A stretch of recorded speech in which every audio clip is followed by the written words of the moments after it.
Welcome to TN science world. TN science world உங்களை மீண்டும் வரவேற்கிறது. 8ஆம் வகுப்பு அறிவியல் ஆங்கில வழி கல்வி பாடம் 3 யூனிட் 3 லைட் ஒளியியல் என்கின்ற பாடத்தினுடைய காணொளியை நாம் இன்று காண இருக்கின்றோம். At first we see the learning objectives. After the completion of this lesson, students will be able to acquire knowledge about various types of mirrors. ஆடிகளுடைய பல்வேறு வகைகளை அறிந்து கொள்ளுதல். Understand image formation in spherical mirror. கோளக ஆடிகளில் தோன்றும் பிம்பங்களை பற்றி புரிந்து கொள்ளல். Know about the application of spherical mirror. கோளக ஆடிகளினுடைய பயன்பாடுகளை பற்றி புரிந்து கொள்ளுதல். Acquire knowledge about the law of reflection. ஒளி எதிரொலித்திற்கான விதிகளை பற்றி அறிந்து கொள்ளுதல். Compare regular and irregular reflection. ஒழுங்கான மற்றும் ஒழுங்கற்ற எதிரொலித்தலை ஒப்பிடுதல். Understand the working principle of kaleidoscope and periscope. kaleidoscope மற்றும் periscope ஆகியவை செயல்படக்கூடிய தத்துவத்தை புரிந்து கொள்ளுதல். Understand the reflection of dispersion of light. ஒளிவிலகல் மற்றும் நிறப்பிரிகையினை பற்றி புரிந்து கொள்ளுதல். இவை அனைத்தும் இப்பாடத்தில் இருக்கக்கூடிய learning objectives of this lesson. At first, then we see the introduction. Light is a form of energy and it travel in a straight line. ஒளி என்பது ஒரு வகையான ஆற்றல், அது நேர்கோட்டில் செல்லக்கூடியது.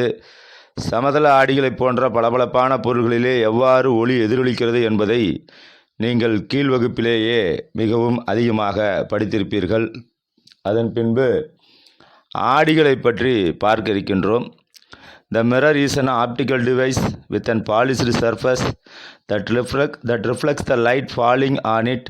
A typical mirror is a glass sheet coated with aluminum or silver on one of its sides to produce an image. Mirrors have a plane or curved surface. Curved mirrors have surfaces that are spherical, cylindrical, parabolic, and ellipsoid. The shape of a mirror determines the types of image it forms. Plane mirror form the perfect image of an object, whereas curved mirror produce images that are either enlarged or diminished. நமது அன்றாட வாழ்விலே பல்வேறு தேவைகளுக்கு நாம் முக்கியமாக ஆடிகளை பயன்படுத்துகிறோம். முக்கியமாக ஒப்பனை செய்து கொள்வது அவை நமக்கு உதவுகிறது. தன் மீது விழும் ஒளியை எதிரொலிக்கக்கூடிய பளபளப்பான பரப்பை கொண்ட ஒளியியல் சாதனமே ஆடியாகும். பொதுவாக ஆடி என்பது ஒரு புறம் அலுமினியம் அல்லது வெள்ளிப்பூச்சு பூசப்பட்ட பிம்பத்தினை உருவாக்கக்கூடிய கண்ணாடி துண்டு ஆகும் ஆடிகள். சமதள மற்றும் வளைந்த பரப்புடையவை வளைவு ஆடிகள். கோளக, உருளை, பரவளைய மற்றும் நீள் வடிவ பரப்புகளை கொண்டுள்ள ஒரு ஆடியின் வடிவமே அது உருவாக்கும் பிம்பத்தினை தீர்மானிக்கிறது. சமதள ஆடிகள் ஒரு பொருளினுடைய சரியான பிம்பத்தினை உருவாக்குகின்றன. அதே வேளையிலே வளைவு ஆடிகள் பெரிதான அல்லது சிறிதான பிம்பங்களை உருவாக்குகிறது. அதற்கு அடுத்தபடியாக ஆடியினுடைய வகைகள் types of mirrors.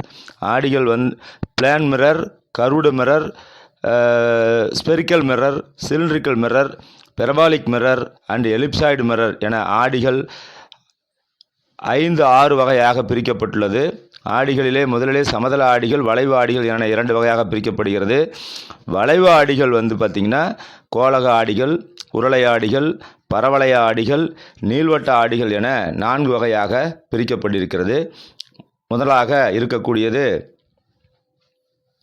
Spherical mirror. Spherical mirror means கோளக ஆடிகளை பற்றி பார்க்க இருக்கிறோம். Spherical mirrors are one form of curved mirrors. If the curved mirror is a part of sphere, then it is called a spherical mirror. It resembles the shape of the piece cut out from the spherical surface. One side of a mirror is silvered and reflection of light occurs at the other side. கோளக ஆடிகள் வளைவு ஆடிகளுடைய ஒரு வகையாகும். வளைவு ஆடி கோளகத்தின் ஒரு பகுதியாக கருதப்பட்டால் அது கோளக ஆடி என அழைக்கப்படுகிறது. இது கோளகத்தின் மேற்பரப்பில் வெட்டப்பட்ட சிறு பகுதியினை போன்ற வடிவத்தினை கொண்டிருக்கும். ஆடியின் ஒரு பகுதியில் வெள்ளிப்பூச்சு பூசப்பட்டிருக்கும், மற்றொரு பகுதியிலே ஒளி எதிரொலிப்பு என்பது நடைபெறுகிறது. Then we see the concave mirror, a spherical mirror in which the reflection of light occurs at its concave surface is called concave mirror. The mirrors magnify the object placed close to them. The most common example of concave mirror is makeup mirror. ஒரு கோளக ஆடியினுடைய குளிர்ந்த பரப்பிலே ஒளி எதிரொலிப்பு நிகழ்ந்தால் அது குழியாடி என அழைக்கப்படுகிறது. இவை அவற்றிற்கு அருகில் வைக்கப்பட்ட பொருளினை பெரிதாக்கி காட்டுகிறது. ஒப்பனைக்காக பயன்படுத்தப்படும் கண்ணாடி குழியாடிக்கான பொதுவான உதாரணமாகும். Then we see the convex mirror, a spherical mirror in which the reflection of light occurs and its convex mirror is called a convex mirror. The image formed by these mirrors is smaller than that the object. Most common convex mirror are rear viewing mirror used in vehicle. ஒரு கோளக ஆடியினுடைய குவிந்த பரப்பிலே ஒளி எதிரொலிப்பு நிகழ்ந்தால் அது குவி ஆடி என அழைக்கப்படுகிறது. இவ்வகை ஆடிகளால் உருவாக்கப்படும் பிம்பம் பொருளின் அளவை விட சிறியதாக இருக்கும். பின்புறம் வரக்கூடிய பிற வாகனங்களை காண்பதற்கு வாகனங்களிலே பொருத்தப்படும் ஆடி குவி ஆடிக்கான உதாரணமாக கருதப்படுகிறது. Then we see the parabolic mirror, பரவளைய ஆடிகள். A parabolic mirror, which is the shape of parabola, is one type of curved mirror. It has a concave reflecting surface, and this surface directs the entire incident beam of light to converge at its focal point. பரவளையத்தை போன்றே வடிவத்தை உடைய ஆடிகள் பரவளைய ஆடிகள் ஒரு வகை வளைவு ஆடியாகும். இது குளிர்ந்த எதிரொலிக்கும் பரப்பினை கொண்டிருக்கும். இந்த பரப்பானது அதன் மீது விழும் ஒளிக்கற்றை முழுவதுமே குவிய புள்ளியில் குவிக்கிறது. parabolic mirror, also known as the parabolic reflection, are used to collect the project light energy, heat energy, sound energy and radio waves. They are used in reflecting telescopes, radio telescopes and parabolic microphones. They are also used in solar cookers and solar water heater. பரவளைய எதிரொலிப்பான்கள் என்றும் அழைக்கப்படும் பரவளைய ஆடிகள் ஒளியாற்றல், வெப்ப ஆற்றல், ஒளியாற்றல் மற்றும் radio அலைகள் போன்றவற்றை சேகரிக்க அல்லது வீழ்த்த பயன்படுத்தப்படுகிறது. இவை எதிரொலிக்கும் தொலைநோக்கிகள், ரேடியோ தொலைநோக்கிகள் மற்றும் ஒளிபெருக்கிகளும் பயன்படுத்தப்படுகின்றன. மேலும் சூரிய சமையற்கலன்கள் மற்றும் சூரிய வெப்ப சூடேற்றி ஆகியவற்றிலும் இவை பயன்படுத்தப்படுகிறது. Then we see the கோளக ஆடிகளுடைய தொடர்பான சொற்கள், terms related to the spherical mirror. There are center of curvature, வளைவு மையம், போல் ஆடி மையம், radius of curvature வளைவு ஆரம், principal axis முதன்மை அச்சு, then focus means குவிய தொலைவு, குவியம், focal length குவிய தொலைவு, focus குவியம் என பல வகையாக கோளக ஆடியினுடைய தொடர்பான சொற்கள் இருக்கிறது. இதிலே நாம் ஒரு சிலவற்றை பார்த்தால் மட்டும் போதும். முதலிலே focus. When a beam of light is incident on the spherical mirror, the reflected rays converge to concave or appear to diverge from the point of the principal axis. The point is called focus of principal focus. It is also known as the focal point. It is denoted by the letter F in the ray diagram. ஒரு ஒளிக்கற்றையானது ஒரு கோளக ஆடியில் பட்டு எதிரொலித்த பின்பு முதன்மை அச்சில் ஒரு புள்ளியிலே குவியும் அல்லது முதன்மை அச்சின் ஒரு புள்ளியிலிருந்து விரிந்து செல்வது போல் அப்புள்ளி தோன்றும். அப்புள்ளியே முதன்மை குவியம் அல்லது குவியம் என அழைக்கப்படுகிறது. இதனை குவிய புள்ளி எனவும் அழைக்கலாம். இது கதிர் வரைபடத்திலே F என்ற எழுத்தால் குறிக்கப்படுகிறது. Then we see the focal length, குவிய தொலைவு. The distance between the pole and the principal axis is also called as a focal length F. of the spherical mirror. There is a relation between the focal length of the spherical mirror and its radius of curvature. The focal length half of the radius of curvature. Then focal length is equal to radius of curvature by 2. ஆடி மையத்திற்கும் முதன்மை குவியத்திற்கும் இடைப்பட்ட தொலைவு குவிய தொலைவு எனப்படும். கோளக ஆடியின் குவிய தொலைவிற்கு வளைவாரத்திற்கும் இடையே உள்ள தொடர்பு உள்ளது. ஒரு குவிய தொலைவானது வளைவாரத்தினுடைய பாதியாக இருக்கும். குவிய தொலைவு என்பது வளைவு ஆரம் டிவைடட் பை 2 என்று இருந்தால் அதுவே குவிய தொலைவு என அழைக்கப்படுகிறது. Images formed by the spherical mirror. கோளக ஆடிகளிலே தோன்றக்கூடிய பிம்பங்கள். Images formed by the spherical mirror are the two types, real image and virtual image. Real image can be formed on the screen, while the virtual image cannot be formed on the screen. Images formed by a convex mirror is always erect, virtual and diminished in a size. As the result of images formed by this mirror cannot be projected on the screen. கோளக ஆடிகளிலே தோன்றக்கூடிய பிம்பங்கள் 2 வகைப்படும். அவை மெய்பிம்பம் மற்றும் மாயபிம்பம் என 2 வகையாக அழைக்கப்படுகிறது.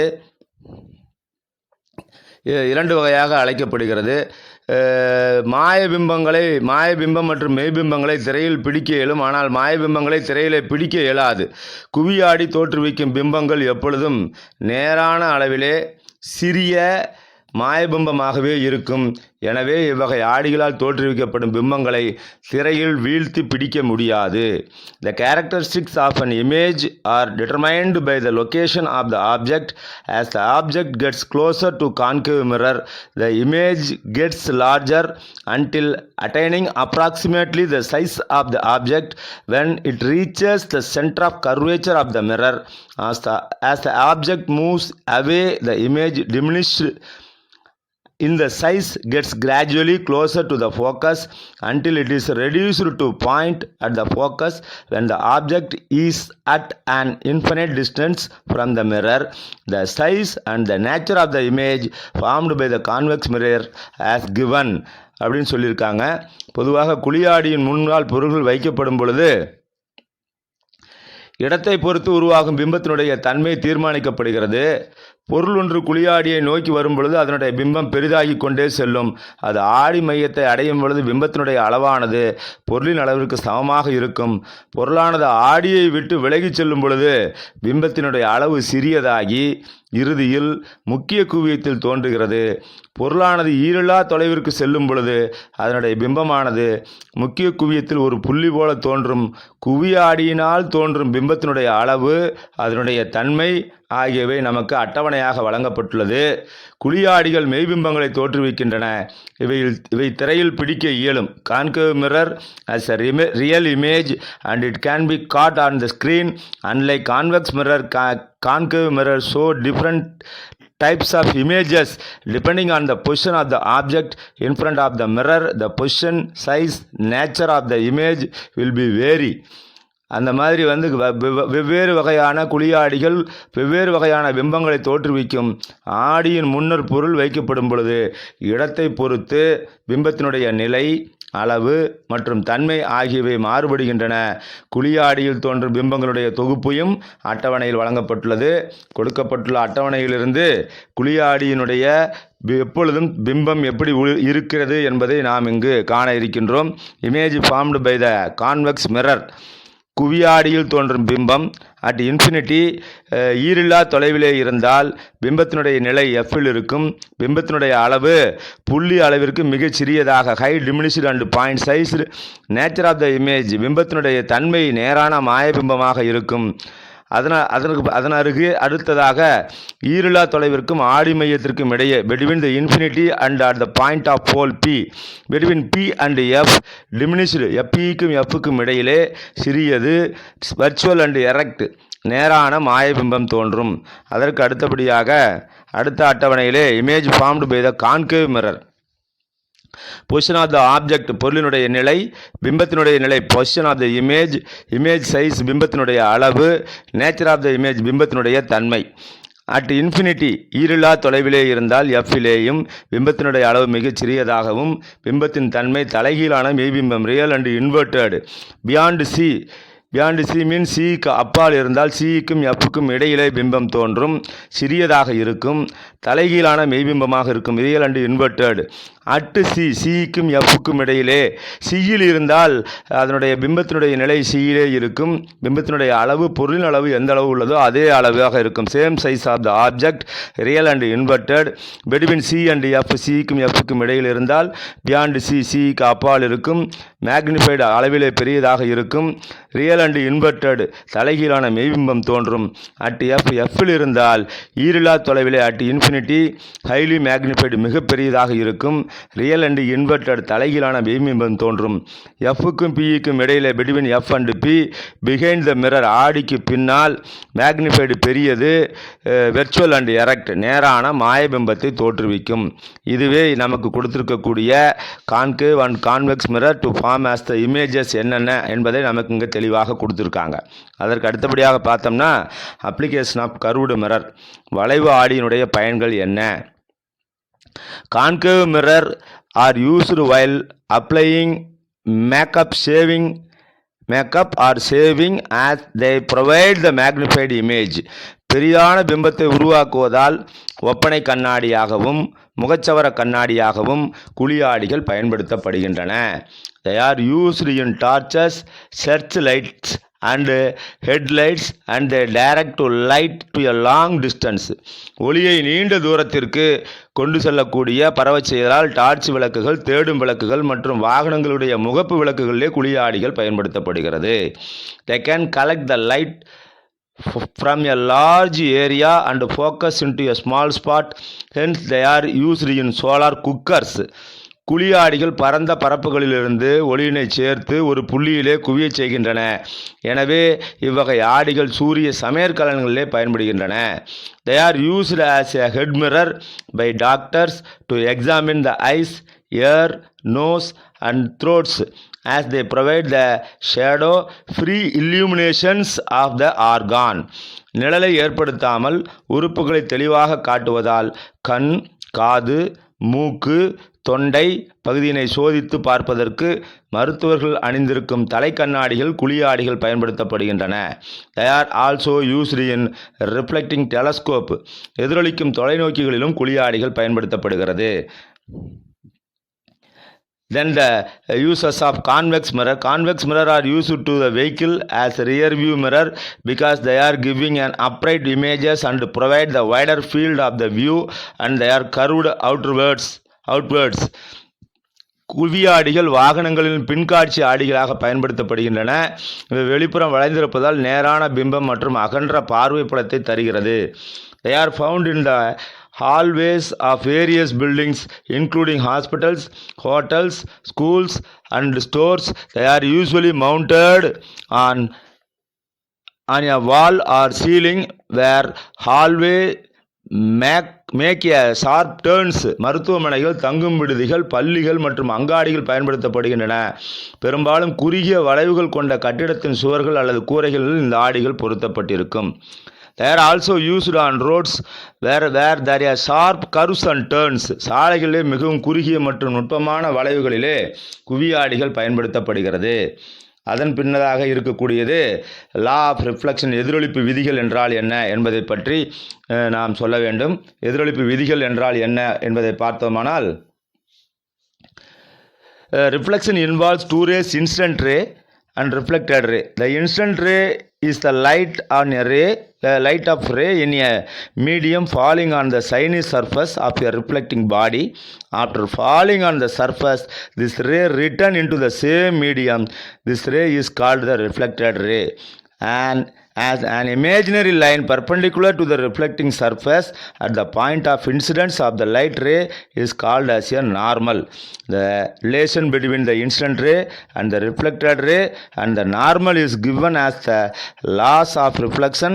The laws of reflection are the follows: the incident ray and the reflected ray and the normal at the point of incidence are lie in the same plane. என்ன என்றால், ஒளி எதிரொலித்தல் இரு கதிர்கள் ஈடுபடுகின்றன. அவை படுகதிர் மற்றும் எதிரொலிப்பு கதிர். ஒரு ஊடகத்தில் உள்ள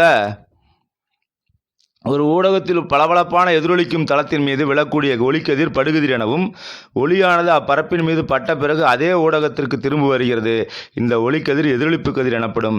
எதிரொலிக்கும் பரப்பில் ஒளிக்கதிர் படும் புள்ளியில் கற்பனையாக வரையப்பட்ட செங்குத்து கோடு குத்துக்கோடு எனப்படும். படுகதிர், எதிரொலிப்பு கதிர் மற்றும் குத்துக்கோடு ஆகியவற்றிற்கு இடையே உள்ள தொடர்பு எதிரொலிப்பு விதிகளாக கொடுக்கப்பட்டுள்ளன.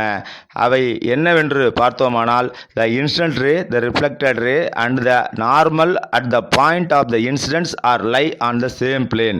படுகதிர், எதிரொலிப்பு கதிர் மற்றும் படுபுள்ளியில் வரையப்படும் குத்துக்கோடு ஆகிய அனைத்தும் ஒரே தளத்திலே அமைந்துள்ளன. The angle of incidence I and the angle of reflection R are always equal. படுகோணமும் எதிரொலிப்பு கோணமும் எப்பொழுதும் சமமாக இருக்கும் என்பதுதான் எதிரொலிப்பு விதிகள். அதற்கு அடுத்தபடியாக இருப்பது டைப்ஸ் ஆஃப் ரிஃப்ளெக்ஷன், எதிரொலிப்பினுடைய வகைகள். We have learned that not all bodies can reflect light rays. The amount of reflection of light depends on the nature of the reflecting surface of the body. Based on the nature of the surface, reflection can be classified into two types, namely regular reflection and irregular reflection. அனைத்து பொருள்களும் ஒளியை எதிரொலிப்பதில்லை என்பதனை நாம் பயின்றுள்ளோம். ஒளி எதிரொலிக்கும் அளவானது எதிரொலிக்கினுடைய பரப்பை சார்ந்து எதிரொலிக்கும் பரப்பின் தன்மையை பொறுத்து எதிரொலிப்பை நாம் இரண்டாக வகைப்படுத்தலாம். அவை ஒழுங்கான எதிரொலிப்பு மற்றும் ஒழுங்கற்ற எதிரொலிப்பு. 2 types of reflection. Regular reflection என்றால் என்ன அப்படின்னா, ஒழுங்கான எதிரொலிப்பு என்பது என்ன? When a beam of light flash on the smooth surface, it gets reflected. After reflection, the reflected ray will be parallel to each other. Here the angle of incidence and the angle of reflection of each ray will be equal. Hence the law of reflection is obeyed in this case, and thus a clear image is formed. This reflection is called regular reflection or specular reflection. Example, reflection of light by a plane mirror and reflection of light from the surface of the still water. அப்படின்னா என்ன அப்படின்னாச்சுன்னா, வளவளப்பான பரப்பின் மீது ஒரு ஒளிக்கற்றையானது விழும்பொழுது அது எதிரொலிக்கப்படுகிறது. எதிரொலிப்பிற்கு பின் ஒளிக்கதிர்கள் ஒன்றுக்கொன்று இணையாக இருக்கும். இந்த எதிரொலிப்பில் ஒவ்வொரு கதிரின் படுகோணமும் எதிரொலிப்பு கோணமும் சமமாக இருக்கும். எதிரொலித்தல் விதியானது பின்பற்றப்படுவதால் இதில் தெளிவான பிம்பம் கிடைக்கிறது. இவ்வகை எதிரொலிப்பு ஒழுங்கான எதிரொலிப்பு அல்லது கண்ணாடி எதிரொலிப்பு என அழைக்கப்படுகிறது. சமதள ஆடியிலே உருவாகும் எதிரொலிப்பு மற்றும் நிலையான தண்ணீரிலே ஏற்படக்கூடிய எதிரொலிப்பாகும். irregular reflection, ஒழுங்கற்ற எதிரொலிப்பு என்றால் என்ன என்று பார்த்தோம்னா, in the case of a body having a rough or a irregular surface, each region of the surface is inclined at different angles. When a light falls on a such surface, the light rays are reflected at different angles. In the case of the angle of incidence and the angle of reflection of each ray are not equal, hence the law of reflection is not obeyed in the case of, thus the image is not in clear. Such reflection is called irregular reflection or diffused reflection. Example, reflection of light from the wall. சொரசொரப்பான அல்லது ஒழுங்கற்ற பரப்பை கொண்ட பொருளிலே அப்பொருள் பரப்பின் ஒவ்வொரு பகுதியும் வெவ்வேறு கோணத்திலே அமைந்திருக்கும் ஒளியானது அத்தகைய பரப்பின் மீது படும் பொழுது ஒவ்வொரு ஒளிக்கதிரும் வெவ்வேறு கோணத்தில் எதிரொலிக்கின்றன. இங்கு ஒவ்வொரு ஒளிக்கதிரின் படுகோணமும் எதிரொலிப்பு கோணமும் சமமாக இருக்காது. ஒளி எதிரொலிப்பு விதிகள் இதில் பின்பற்றப்படாததால் தெளிவான பிம்பம் கிடைப்பதில்லை. இத்தகைய எதிரொலிப்பு ஒழுங்கற்ற எதிரொலிப்பு அல்லது விரவலான எதிரொலிப்பு என அழைக்கப்படுகிறது. எடுத்துக்காட்டாக, சுவரின் மீது ஏற்படக்கூடிய எதிரொலிப்பு. அதற்கு அடுத்தபடியாக இருக்கக்கூடியது பன்முக எதிரொலிப்பு என்ற ஒன்று சொல்லப்படுகிறது. பன்முக எதிரொலிப்பு என்றால் மல்டிபிள் ரிஃப்ளெக்ஷன். இந்த மல்டிபிள் ரிஃப்ளெக்ஷனில் பார்த்தீங்கன்னா, நமக்கு ஒரு உதாரணம் ஒன்று கொடுத்து வச்சுருக்காங்க. The image formed by the first mirror acts on the object for the second mirror, and the second image formed by the second mirror acts on the object of the first mirror. Thus we have 3 images of the single body. This is known as the multiple reflection அப்படின்னு சொல்லிட்டு, அதாவது 2 சமதள ஆடிகள் எடுத்துக்கிட்டு அவற்றை ஒன்றுக்கொன்று செங்குத்தாக பொருத்தி அவற்றுக்கு இடையிலே ஒரு பொருளை வைத்தாங்கன்னா கண்ணாடியிலே பிம்பங்களை காண இயலும். இந்த மாதிரி செயல்பாட்டில் பார்த்தீங்கன்னா இரு சமதள ஆடிகளுக்கு இடையே ஒரு பொருளை வைக்கும் பொழுது அவற்றுக்கு இடைப்பட்ட சாய்வு கோணம் அதிக எண்ணிக்கையிலான பிம்பங்களை உண்டாக்கும். முதல் ஆடியினுடைய முதல் வைக்கப்படக்கூடிய ஆப்ஜெக்ட் பொருள் என்பது முதல் ஆடியிலே உண்டாகக்கூடிய பிம்பம் இரண்டாவது ஆடியினுடைய பொருளாக கருதப்பட்டு கிட்டத்தட்ட ஒரு பொருள் 3 விதமான இமேஜஸை பன்முக எதிரொலிப்பை உண்டு பண்ணுகிறது என்பதுதான் நமக்கு கொடுத்திருக்கக்கூடிய விளக்கம். இங்கு the number of images formed depends on the angle of inclination of the mirror. அதில் எவ்வளவு the number of images depends on the angle of inclination of the mirror. If the angle between the two mirror is a factor of 360 degree, அவங்க தான் கொடுத்துருக்காங்க. இவ்வாறு தோன்றும் பிம்பங்களுடைய எண்ணிக்கையானது கண்ணாடிகளின் எண்ணிக்கைக்கு இடைப்பட்ட கோணத்துடைய மதிப்பினை சார்ந்தது. இரு கண்ணாடிகளுக்கு இடைப்பட்ட கோணம் 360 டிகிரி வகுத்தல் காரணியாக இருப்பதன் காரணமாக குறிப்பிட்ட எண்ணிக்கையிலான பிம்பங்கள் தோன்றுகிறது. சமதள கண்ணாடிகளுக்கு இடைப்பட்ட கோணம் தீட்டா எனில் தோன்றும் பிம்பங்களுடைய எண்ணிக்கை 360/θ. The total number of reflection is infinite.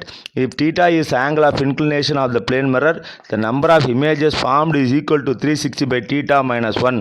As you decrease the angle, the number of images formed increases. When they are parallel to each other, the number of images formed becomes infinite. இந்த மாதிரி கோணத்தினுடைய மதிப்பை நீங்கள் குறைக்கும் பொழுது தோன்றும் பிம்பங்களுடைய எண்ணிக்கை அதிகரிக்கும். கண்ணாடிகளை ஒன்றுக்கொன்று இணையாக வைக்கும் பொழுது முடிவில்லாத அளவிலே எண்ணிக்கையிலே பிம்பங்கள் தோன்றும் என்பதுதான் இதனுடைய முழுமையான விளக்கம். அதன் பின்பு இருப்பது கிளைடாஸ்கோப். It is a device which function on the principle of multiple reflection of light to produce the numerous patterns of images.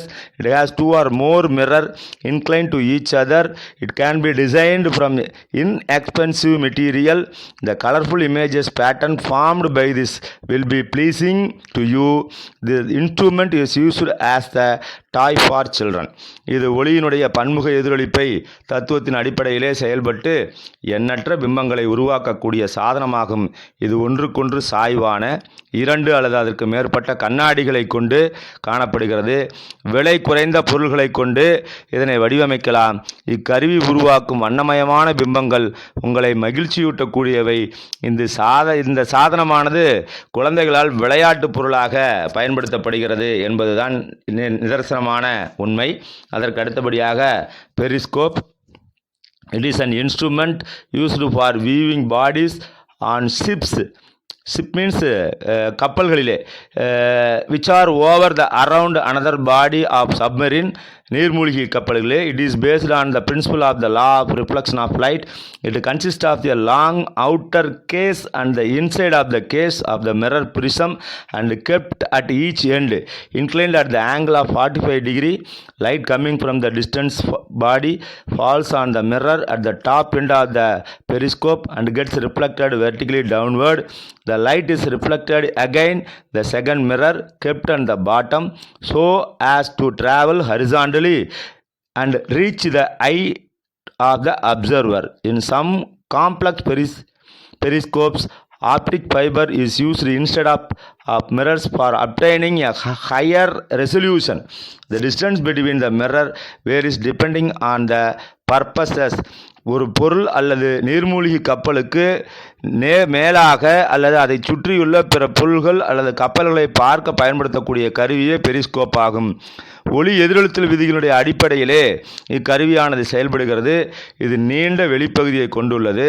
அதனுடைய உட்பகுதி 45 டிகிரி கோண சாய்விலே ஒவ்வொரு முனையிலும் கண்ணாடி அல்லது முப்பட்டகமானது பொருத்தப்பட்டுள்ளது. நீண்ட தொலைவில் உள்ள பொருளிலிருந்து வரும் ஒளியானது பெரிஸ்கோப்பின் மேல் முனையில் உள்ள கண்ணாடியில் பட்டு இங்கு செங்குத்தாக கீழ் நோக்கி எதிரொலிக்கப்படுகிறது.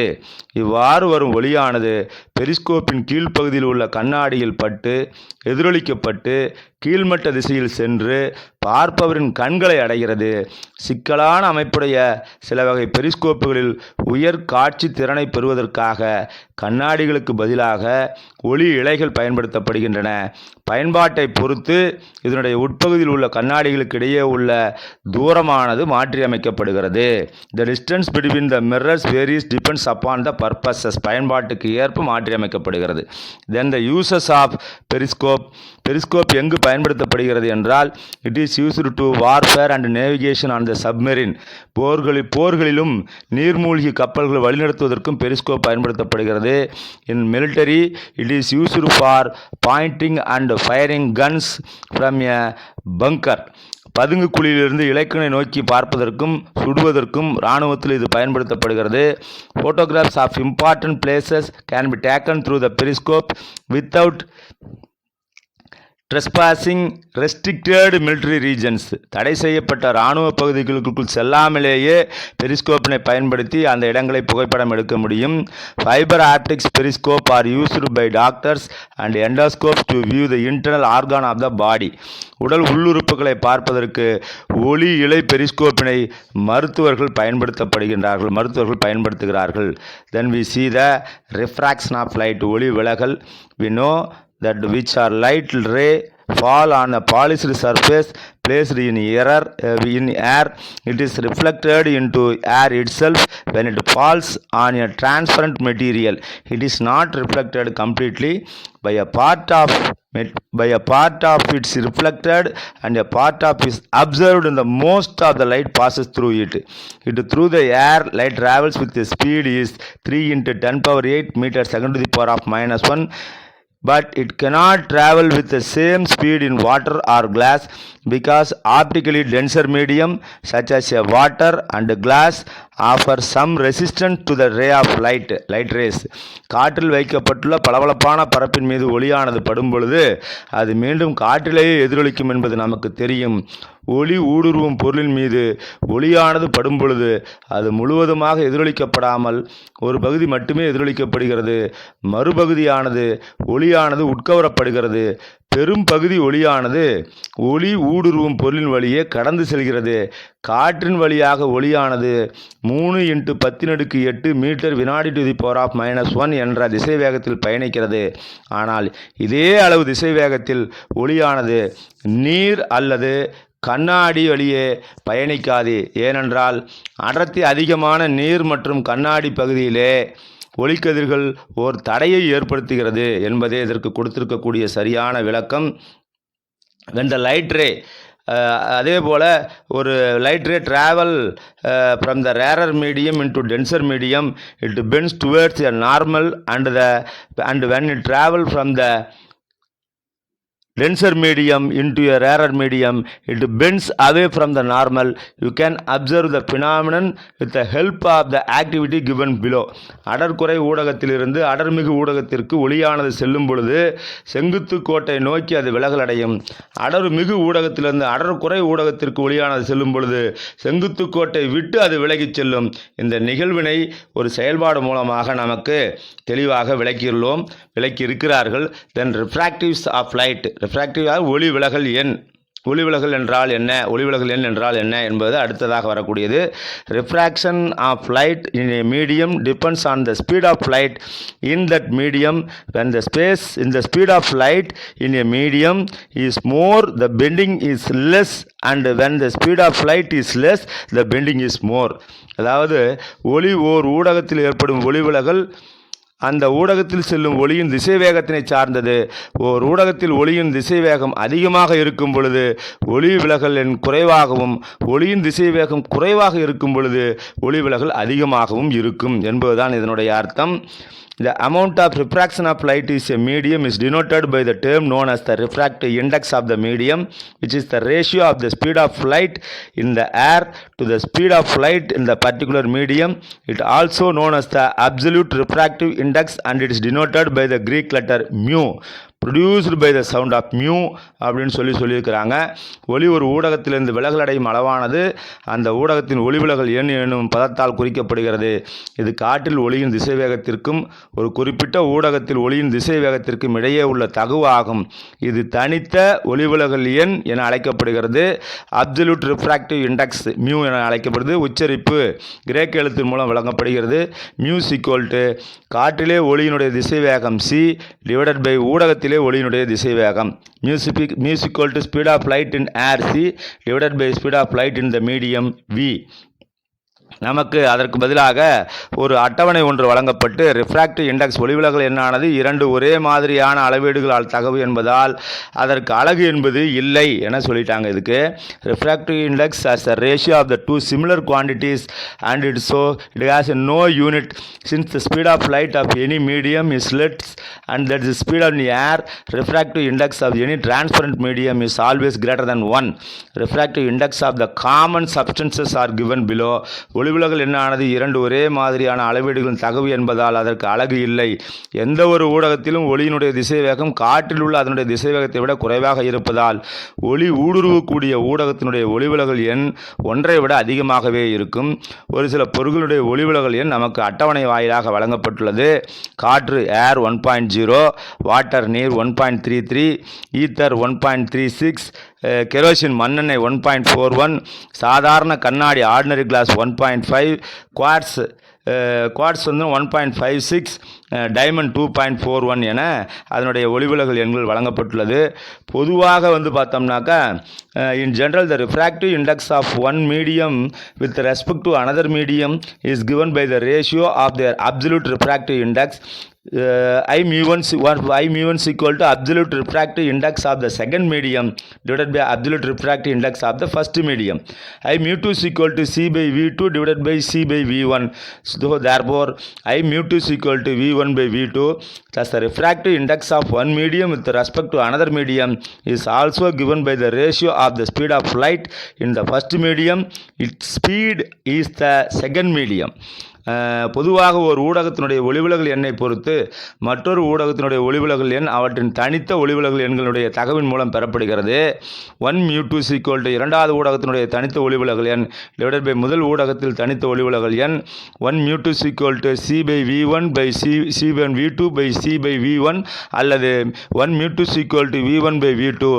ஆகவே ஒரு ஊடகத்தின் ஒளிவிலகல் எண்ணானது வேறொரு ஊடகத்தின் ஒளிவிலகல் எண்ணை பொறுத்து முதல் ஊடகத்தில் ஒளியின் திசைவேகத்திற்கும் இரண்டாவது ஊடகத்தினுடைய ஒளியின் திசைவேகத்திற்கும் இடையே உள்ள தகவு மூலமாக பெறப்படுகிறது என இங்கு நமக்கு கொடுக்கப்பட்டுள்ளது. அதற்கு அடுத்தபடியாக ஸ்னெல் ஆஃப் ரிஃப்ளெக்ஷன் ஒளிவிலகலுக்கான ஸ்னெல்லினுடைய விதி என்ன என்பதை பார்ப்போம். Refraction of light ray as they travel from one medium to another medium obeys two laws which are known as the Snell's law of refraction. They are given below. The incident ray and the refracted ray and the normal at the point of intersection are lie on in the same plane. The ratio of the sine of the angle of incidence I and the sine of the angle of refraction R is equal to refractive index of the medium which is constant. அதாவது ஒளிக்கதிர் ஒரு ஊடகத்திலிருந்து மற்றொரு ஊடகத்திற்கு பயணிக்கும் பொழுது ஏற்படும் ஒளி விலகலானது இரு விதிகளுக்கு உட்படுகிறது. இவை ஒளி விலகலுக்கான ஸ்னெல் விதிகள் என அழைக்கப்படுகிறது. படுகதிர், விலகுகதிர் மற்றும் அவை சந்திக்கும் புள்ளியிலே வரையப்பட்ட குத்துக்கோடு ஆகிய அனைத்தும் சமமாக ஒரே தளத்திலே அமையும். படுகோணத்தினுடைய சைன் மதிப்பிற்கும் விலகுகோணத்தினுடைய சைன் மதிப்பிற்கும் இடையே உள்ள தகவு ஒளி விலகல் எண்ணிற்கு சமமாக உள்ளது அல்லது இது ஒரு மாறிலி என அழைக்கப்படுகிறது. அதற்கு அடுத்தபடியாக இருப்பது டிஸ்பர்சன், நிறப்பிரிகையை பற்றி சொல்ல வேண்டும். Splitting of white light into a 7 constituent colors wavelength on passing through the transparent medium is known as the dispersion of light. ஒரு செயல்பாடு ஒன்று நம்ம கொடுத்துருக்காங்க. மேற்கண்ட செயல்பாடு ஒன்றுனா பார்த்தா அந்த செயல்பாட்டில் முதல் வெண்மை நிற ஒளியை 7 வண்ணங்களாக நிறப்பிரிகை அடைய செய்வதையே இரண்டாவது முப்பட்டகமானது அவற்றை ஒன்றிணைத்து மீண்டும் வெண்மை நிற ஒளியை உருவாக்குவதையும் காணலாம் அப்படின்னு சொல்லிட்டு. Why does dispersion occur அப்படின்னா it is because a light or different colors present in a white light different wavelength and they travel in a different speeds in a medium. You know that refraction of light ray in a medium depends on its speed as each colored light has a different speed. The constituent colored lights are refracted. வெண்மை நிற ஒளியை உருவாக்குவதை காணலாம். வெண்மை நிற ஒளியானது 7 வண்ணங்களையும் கொண்டுள்ளது. இதன் மூலம் என்ன தெளிவாகிறது என்றால், நியூட்டனுடைய வட்டுச் சோதனையை நீங்கள் 7ஆம் வகுப்பிலே பயின்றீர்கள் அல்லவா, அதை போலவே நினைவு கூற முடியும். ஒளி ஊடுருவும் ஊடகத்தின் வழியே வெண்மை நிற ஒளியானது செல்லும் பொழுது அது 7 வண்ணங்களாக பிரிகிறது. அதனுடைய அலைநீளம் பிரிகை அடைகிறது. இதனையே நிறப்பிரிகை என அழைக்கிறோம். The different extends inside the prism. Moreover, reflection of light is inversely proportional to its wavelength. நிறப்பிரிகை ஏற்படுகிறது. வெண்மை நிற ஒளியிலே உள்ள வெவ்வேறு வண்ணங்கள் வெவ்வேறு அலைநீளங்களை கொண்டுள்ளன. மேலும் அவை வெவ்வேறு ஊடகத்தில் வெவ்வேறு திசை வேகத்தில் செல்லக்கூடியவை. ஓர் ஊடகத்தின் ஒளிவிலகலானது அந்த ஊடகத்தில் ஒளியின் திசை வேகத்தை சார்ந்தது என்பது உங்களுக்கு தெரியும். ஒவ்வொரு வண்ண ஒளியும் வெவ்வேறு திசை வேகத்தை கொண்டுள்ளதால் வெவ்வேறு வண்ண ஒளிக்கதிர்களும் முப்பட்டகத்திற்குள் வெவ்வேறு திசைகளிலே விலகலடைந்து பிரிகள் அடைகின்றன. மேலும் ஒளிவிலகல் ஒளியினுடைய அலைநீளத்திற்கு எதிர்த்தகவிலே இருக்கும். Thus, the red color light, which has a large wavelength, is deviated less, while the violet color light, which has a short wavelength, is deviated more. நிறைவாக அதிக அலைநீளத்தை கொண்டுள்ள சிவப்பு நிற ஒளி கதிரானது குறைந்த விலகலையும், குறைந்த அலைநீளத்தை கொண்டுள்ள ஊதா நிற கதிர் அதிக அலை விலகலையும் அதிக அளவு விலகலையும் கொண்டு காணப்படும் என டிஸ்பர்ஷன் ஆஃப் லைட்டை பற்றி தெளிவாக விளக்கி இப்பாடத்தை நிறைவு செய்கிறார்கள். பாடம் 3 யூனிட் 3 லைட் இந்த பாடம் நிறைவு பெற்றது. It is completed the 3rd lesson. அடுத்த பாடத்தை பற்றிய காணொளியை நாம் அடுத்த காணொளியில் காண்போம். நன்றி.